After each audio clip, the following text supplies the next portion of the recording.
यदि कोई बाहर का व्यक्ति अचानक से आपसे आके कहता है कि जिस ज़मीन पर आप अभी निवास कर रहे हैं, जिस घर में आप अभी रह रहे हैं, इसे आपको छोड़ना होगा और यहाँ से जाना होगा, तो आपकी प्रतिक्रिया और जवाब क्या होगा? शायद सबसे पहले आपका जवाब ये होगा कि ऐसा हो ही नहीं सकता है, ऐसा तो संभव ही नहीं है। तो एक पल के लिए अपनी सोच को बदल दीजिए और चले जाइए आने वाले 20-30 सालों में, जब सेम ऐसा ही आपके बच्चों के साथ होता है, आपकी आने वाली पीढ़ी के साथ होता है। कोई बाहर का व्यक्ति आता है और कहता है कि जिस ज़मीन पर और जिस घर पर आप अभी रह रहे हैं, इसे आपको छोड़ना होगा या फिर हमारा गुलाम बन के रहना होगा। तो ऐसा शायद ही किसी बाप को या किसी दादा को पसंद होगा कि हमारी ही ज़मीन पर, हमारे ही पुश्तैनी मकान पर हमारी पीढ़ियाँ, हमारे बच्चे या हमारे पोते गुलाम बन करके रह जाएं। मुझे पता है शायद ही आने वाले 10-20 साल की कोई सोचता होगा, लेकिन एक पल के लिए चले जाइए उस वक्त पर, सोचिए उस वक्त के बारे में जब हमारे बुजुर्ग लोग, हमारे दादा परदादा हमारे बारे में सोचा करते थे। हमारे उत्तराखंड के क्रांतिकारियों को याद कीजिए, जिन्होंने रात दिन मेहनत करके उत्तराखंड को अलग राज्य बनाया। आज वक्त आ गया है उन सभी का कर्ज उतारने का, उनके बारे में सोचने का, उन्हें याद करने का। अगर सोचिए एक पल के लिए उन्होंने हमारे बारे में इतना नहीं सोचा होता तो क्या हम आज यहाँ पर होते? शायद नहीं होते। तो हमें भी अपनी आने वाली पीढ़ी के बारे में सोचना होगा, अपने उत्तराखंड के बारे में सोचना होगा। यह मायने नहीं रखता है कि इंसान की उम्र और उसका स्तर कितना है, बल्कि मायने ये रखता है कि उसकी सोच और उसकी समझ किस उम्र और किस लेवल की है। अगर आप लोग अभी तक भी इस वीडियो से जुड़े हुए हैं तो यकीनन मैं कह सकता हूं कि आपके अंदर उत्तराखंड के लिए, अपनी मातृभूमि, अपनी जन्मभूमि के लिए प्यार है जो अभी दिख रहा है। मेरा इस वीडियो को बनाने का मकसद ये नहीं है कि सब लोग वीडियो बना रहे हैं, सब लोग ट्रेंड डाल रहे हैं कि उत्तराखंड भूमि कानून क्या है करके। मैं भी डालूंगा और हमारी वीडियो चल जाएगी और 2-4 व्यूज हमारे भी बढ़ जाएंगे। ऐसा मकसद नहीं है, बल्कि मेरी जन्मभूमि और मेरी मातृभूमि का प्यार मुझे यहाँ तक खींच लाया और उसने मुझे विवश कर दिया इस वीडियो को बनाने पर। देखिए, भूमि कानून कोई इतना छोटा टॉपिक या मुद्दा नहीं है जिसे मैं इस वीडियो में हर एक उत्तराखंडी को बता दूं, हर एक उत्तराखंडी को समझा दूं।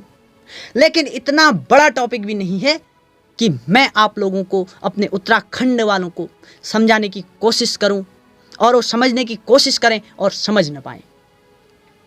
आज की वीडियो में मैं बात करूंगा कि उत्तराखंड में भूमि कानून क्या है और इसको लागू करने के क्या फायदे हैं, इसे लागू करना क्यों जरूरी हो गया है।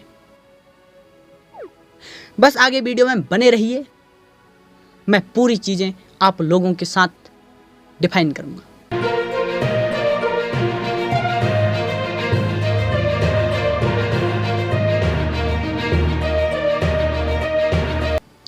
नमस्कार एवरीवन, मैं हूं संजय और स्वागत है आप सभी का एक बार फिर से आपके अपने प्यारे से यूट्यूब चैनल में। आज की वीडियो में हम सबसे पहले बात करते हैं कि उत्तराखंड का भू कानून क्या है। उत्तराखंड के भू कानून को जानने से पहले हमें हिमाचल प्रदेश के भू कानून को जानना जरूरी है। सन 1972 की बात है, जब हमारा उत्तराखंड अलग राज्य बना भी नहीं था, तब हिमाचल प्रदेश ने अपने राज्य में एक ऐसा कानून बनाया जिसके अंतर्गत वहाँ की जो भूमि है, उस भूमि को कोई भी बाहर का व्यक्ति आकर के नहीं खरीद सकता है। यदि उस भूमि को कोई धोखे से बेच भी देता है, अगर उसकी खबर सरकार तक पहुँचती है तो उस जमीन सरकार में निहित हो जाती है।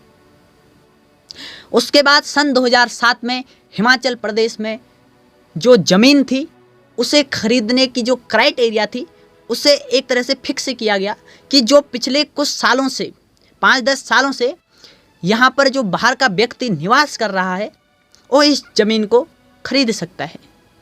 और उसके बाद फिर आगे जब वहाँ पर नई सरकार आई तो उस सरकार ने उस क्राइटेरिया को और ज़्यादा कड़ा बना दिया। उसने कहा कि जो यहाँ पर बाहर का व्यक्ति 30 सालों से निवास कर रहा है सिर्फ वही यहाँ की ज़मीन को खरीद सकता है। और वहाँ का कानून ऐसा है कि वहाँ पर जो कृषि भूमि है उस भूमि को कोई भी व्यक्ति किसी और चीज़ के लिए उपयोग नहीं कर सकता है। अब बात करते हैं कि हमारे उत्तराखंड का भू कानून क्या है। सभी लोग कहते हैं वही घिसा पिटा सा वाक्य कि यहाँ का भू कानून अत्यंत लचीला है। लचीला नहीं है, यहाँ का भू कानून पूर्ण तरह से छत विकसित हो चुका है। यहाँ पर सबसे पहले जब हमारा उत्तराखंड बना था उसके बाद 2002 में यहाँ की ज़मीन को जो बाहर का व्यक्ति है सिर्फ 500 वर्ग मीटर ही खरीद सकता था। उसके बाद सन 2007 में जो भूमि खरीदने की मात्रा थी, लिमिट थी, उसे और कम कर दिया गया, उसे 250 वर्ग मीटर कर दिया गया।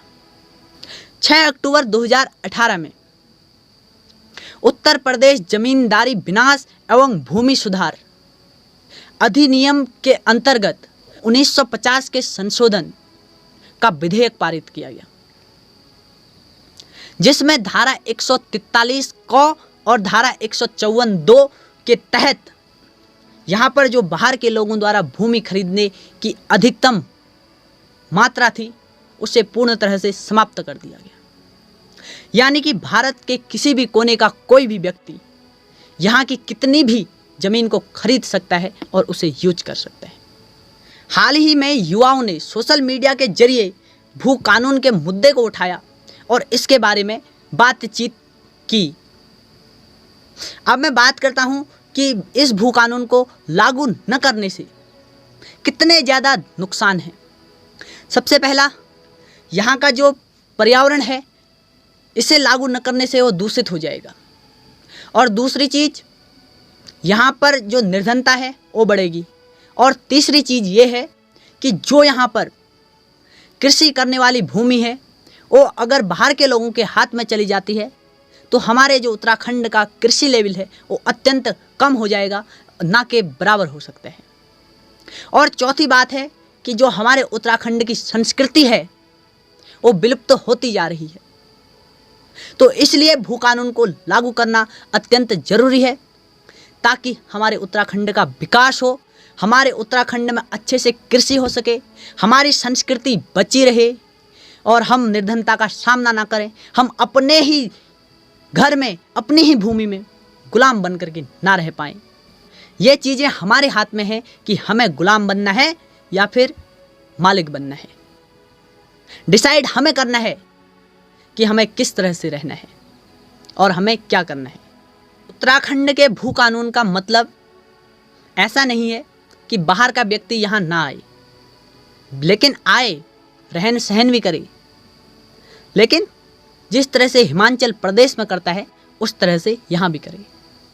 हिमाचल के भू कानून को यहाँ पर लागू करना अत्यंत आवश्यक है। बस आज की वीडियो में इतना ही। शायद आप सभी लोग इस चीज़ को अच्छे से समझ गए होंगे। अगर वीडियो पसंद आई तो वीडियो को लाइक कर दीजिए एक प्यारा सा कमेंट, ज़्यादा से ज़्यादा शेयर करना, हर एक उत्तराखंडी तक पहुंचाने का कष्ट कीजिए। अगर चैनल पे नए हो तो चैनल को सब्सक्राइब कर लेना, साथ ही बेल आइकन को ऑल पर सेट करके प्रेस कर देना। मैं जल्द ही मिलूँगा अगले वीडियो में। तब तक के लिए जय हिंद, वंदे मातरम, नमस्कार।